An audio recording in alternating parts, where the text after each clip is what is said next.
Hello and welcome to this episode of the Sticky Note Marketing Show. I'm your host, Mary Czarnecki, and today I am thrilled to introduce you to our guest expert, Jen Mueller. So Jen and I are going to be talking all about winning the communication game. So if you have ever felt overwhelmed or intimidated by negotiations, especially productive negotiations, this is going to be your episode. So welcome, Jen. So excited to have you here on the show. Thank you. I'm excited to dive into the conversation. Now, I know we're going to be digging into this and you're going to be sharing some about your background in sports reporting. And I know there are people who are watching us and listening to us who already know you well. But for those who are meeting you for the first time, can you tell us just a little bit about who you work with now, what you're up to, and maybe just a little bit about how you got there? Yeah, I have been in sports broadcasting for my entire career, which is 25 years. I have spent 19 seasons on the Mariners television broadcast. I am in year 17 on the Seahawks sidelines as their radio sideline reporter. And it is all because of a high school guidance counselor who gently pushed me in the direction of broadcasting that I found my true niche and my true love. Because as Mrs. Steele reminded me, I do like to talk, and I'm not afraid to talk in front of people. And so here we are. Amazing. Way to go, Mrs. Steele. High five. Love it. Amazing. So, first question I have for you, because I talk a lot about storytelling in my keynotes and workshops, but I think one of the things that I'm so interested in, because I know you help people with this, is a lot of times we get the advice, ask open-ended questions, don't Mm. read the witness. Why is it that you really think that open-ended questions are not necessarily so helpful when it comes to negotiations? Because there are far too many answers. And in my line of work, so if you think about doing a post game interview or really doing an interview at any point in time, it's a really vulnerable position to be sitting on the other end of a question because I don't want to disappoint anybody. And I really want to give you a good answer. And also, I want to do myself a favor and give the best answer for me. When this is playing out and there's an audience, or you know that it's going to be played in front of an audience, these guys don't want to look stupid. None of us do. So they're afraid to give the wrong answer. And anytime there's an open ended question with too many options, people in general will choose the safest option. It is why we all give the same answer to the question, how are you? It's very true. It's very true. When you're working with people, because I know you work with your clients in a variety of different ways and also do keynotes as well. When you're talking to people who are struggling in negotiations or feeling challenged by negotiations, where do you see them going wrong? Why are they defaulting to these open-ended questions?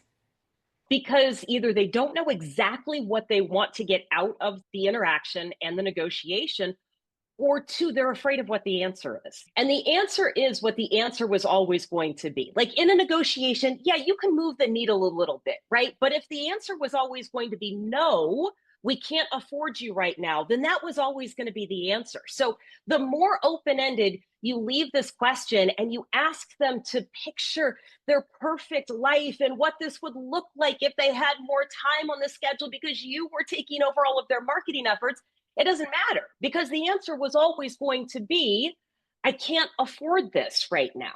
So when we make the answer easy and obvious, you are going to have a much more productive conversation, even if the answer is no or not right now. And I think we just get so worked up over what we think could be a difficult conversation, over the emotion we think might be there, that we psych ourselves out of just having good fundamental communication skills.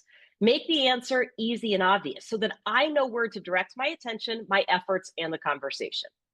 I think that's such a good point too, because when you think about yourself, right? If someone's asking you questions, you do feel that pressure. I know I feel that pressure when someone's interviewing me. Am I going to say the right thing? Am I going to say it the right way? I also have a tendency to black out and be like, what did I say? I was Which is like, never a good feeling. Yeah, you get done, you're like, what? What just happened there? yeah. Yeah. So what's the alternative? So what's your advice to people who say, okay, I get it. Maybe I've been given some bad advice in the past that I should be asking these open-ended questions. What's the alternative? What should people be doing? They should be asking very specific and intentional questions. So let's take a sports example, right? I could say, what happened in the first half? And in theory, the quarterback that I'm interviewing could say all sorts of things. But I promise they're not going to say all sorts of things because I didn't give him permission to talk about the area of the game that I really wanted him to talk about. The minute I say what happened with the number of rushing attempts in the first half, they didn't seem to be there, but they were in the second half. There's only one answer to that question.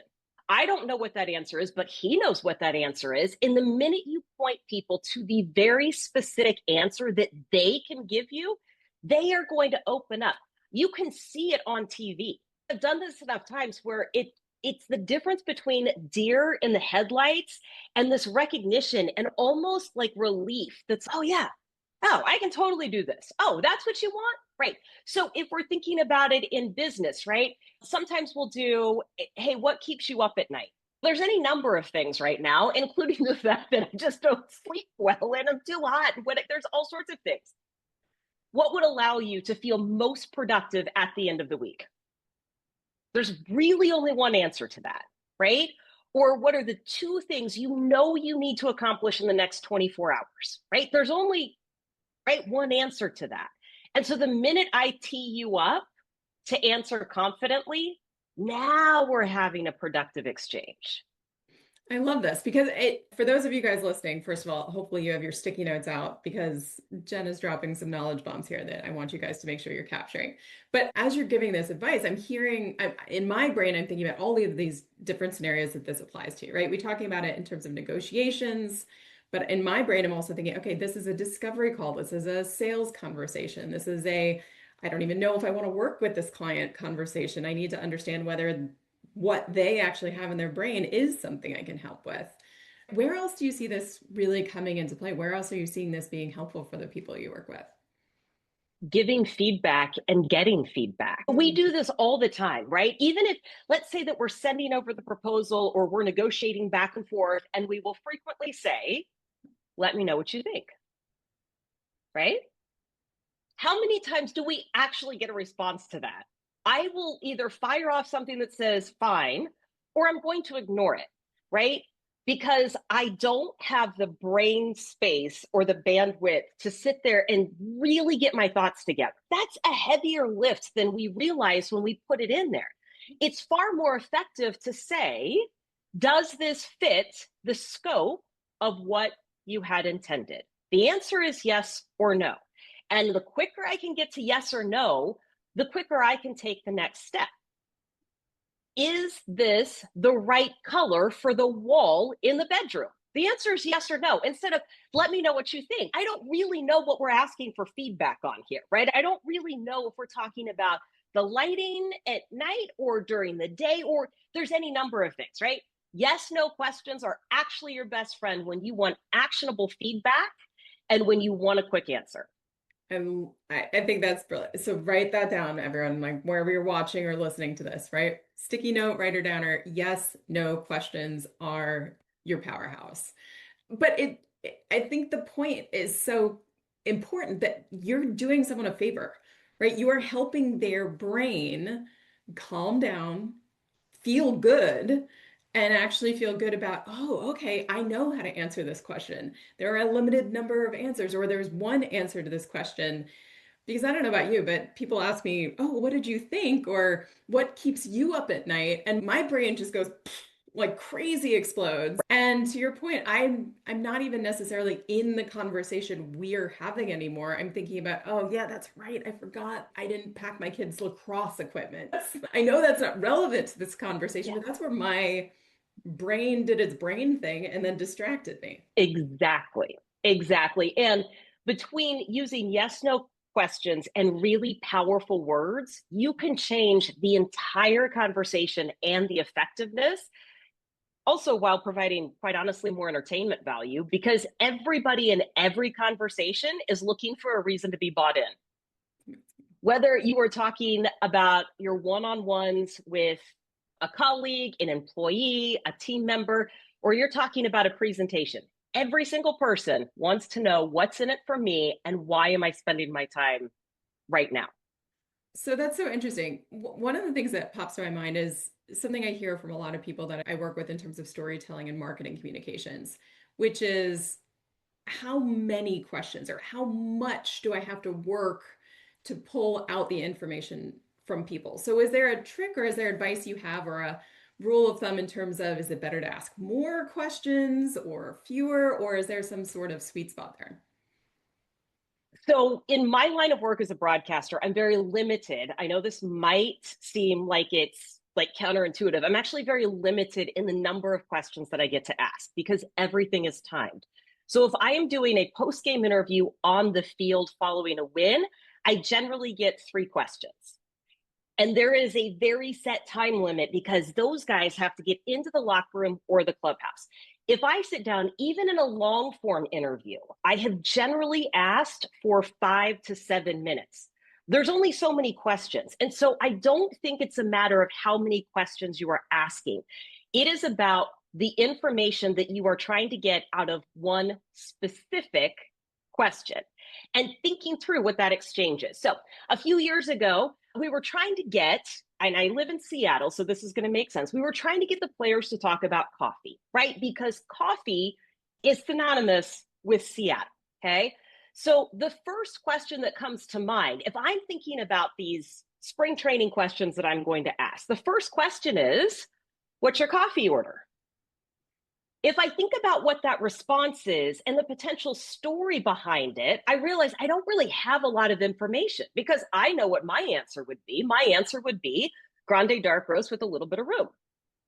There's nothing there. And so as I came up with a few iterations of the question, it usually takes me 2 iterations.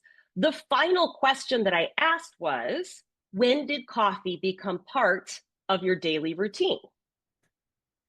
If I think through what my answer would be, again, there's only one answer to that question, but there's a story behind it. And even if you don't drink coffee, people are very passionate about not drinking coffee. There's way more. And then they're going to tell you that they used to drink frappuccinos and now they drink black coffee, and there's something there. And so I think when it comes to questions, not all questions are equal. People answer questions, even if they're a bad question, and we accept the answer because it was an answer to our question.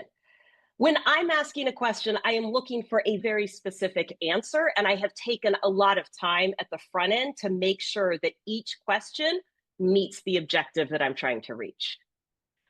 So what I'm hearing you say is it's not about the number, and actually fewer but more intentional questions is the key. And making sure that you're thinking about, okay, how am I actually structuring the question, not just to get an answer, because you mentioned that I think that's a great point. They're going to answer with a clear type of coffee or coffee drink, but there's no story there. There's no interest there, which I think is a great lesson from you, the reporter. You've got listeners, right? Are they going to care if they hear this answer versus an answer that has a story that actually the person answering the question is probably going to be more interested themselves to share with you? Yes. So, And my job on this side of it is to make sure that there's a connection. yeah. It's to make sure that the fans feel connected to the players, feel connected to the fans and each other and to us in the conversation. And so you're exactly right. I need a point that everybody can connect on. So building on that point about the connection between either you, the interviewer, the one asking the questions and the answer, but also the audience, I imagine trust plays a big role in that. So can you talk a little bit about the style of questions you ask to build that trust, or just how you approach these conversations or these interviews or these negotiations in a way that builds trust? Every time I'm asking for an interview, it is a negotiation of sorts. I am trying to convince them to talk to me when I need you to talk to me and answer a certain number of questions or have it to be a certain length of time. So I am always negotiating with professional athletes, trying to make them care about what I also care about. So there's a couple of things. I spell out exactly what we're going to talk about ahead of time, and I tell them exactly how long this conversation is going to last. So if I need them to talk about today's game or tomorrow's starter, I say that at the beginning. I don't just say, do you have time for an interview today? Again, people are going to give you an answer, but you're going to get instant buy-in when you tell them what it is that we're going to be talking about. And then I will say, I've got 3 questions about tomorrow's starter. I can come and find you after batting practice if that works for you. They can disagree with any part of that, but I am trying to give you a way to have a productive exchange with me, right? Most of the time they'll say yes, or they'll say, oh, let's just do it right now. When I get into that conversation, I will say, okay, I have 3 questions for you. When I finish asking 3 questions, I will say, that's it. All I had was 3 questions. You don't go off topic. You don't ask more questions than you have agreed to ahead of time. The easiest way to build trust is by doing what you say you are going to do. And it happens in all of these little ways. If I'm just meeting the guy for the first time and it is time to do a walk-off interview, which is a little bit tricky, right? There's a lot of emotions. You go back to that whole, man, I don't even know if they like being on camera. Before the camera comes to us, I will say the very same thing. Hey, I've got 3 questions about the game. I'm going to ask you about the starting pitcher, the home run that you hit, and how the game ended. And that's exactly what we're going to do in that order. And then when they get to the end, they'll be like, oh, that wasn't so hard. I knew exactly what to expect. And you did what you said you were going to do. So true, because you've now given them confidence, you've calmed them down, they know they can answer those questions, and then you actually keep your promise. Yeah. And I think too often in our conversations, we keep saving like the good stuff for the end, or we're waiting for this big surprise. And we want to kind of catch them off guard because we think that's where the intrigue is. And it's not. It makes people feel like they've been backed into a corner or that they've been set up. And now that whole buildup that you were creating actually just falls flat. And it might damage a relationship. Please just tell people up front what they can expect so that they can show up as their best selves. And it doesn't matter if we're talking about a negotiation, a conversation with your partner, or just a normal one-on-one at work. Amazing. Thank you so much, Jen, for sharing this knowledge, giving this advice. I know I have a very full sticky note. I'm hoping everyone else has taken their notes. So if not, definitely make sure to re-listen to this. Let's just agree that you've given us a lot, but you may have also sparked some questions. So if there are folks who are interested in connecting with you, learning more, what's the best way to connect with you? My website is talksportytome.com. You can also find me on all the socials at talksportytome. But since we talked so much about questions, there is a free download on the website, 25 insightful questions that will spark conversation. So you don't have to do the thinking on that one. I already did that. You can just download it. So just say thank you now to Jen because that's brilliant. So everyone, wherever you're listening or watching to us, we'll make sure to include those links. Connect with Jen, follow Jen, download that free gift. Like she said, she's done the hard work for you, created the questions for you. Thank you so much, Jen, for joining us here, for sharing your expertise with the Sticky Note audience. Thank you, Mary. I really enjoyed it. Terrific. And for those of you listening, thank you for joining us on this episode. If this was valuable to you, share it with a friend, send it along, and let us know wherever you're watching or listening to this in the comments. What was your takeaway? What question are you now going to maybe ask in a different way the next time you get into a situation where this applies based on what Jen shared with us today? All right, we will see you on the next episode of the Sticky Note Marketing Show.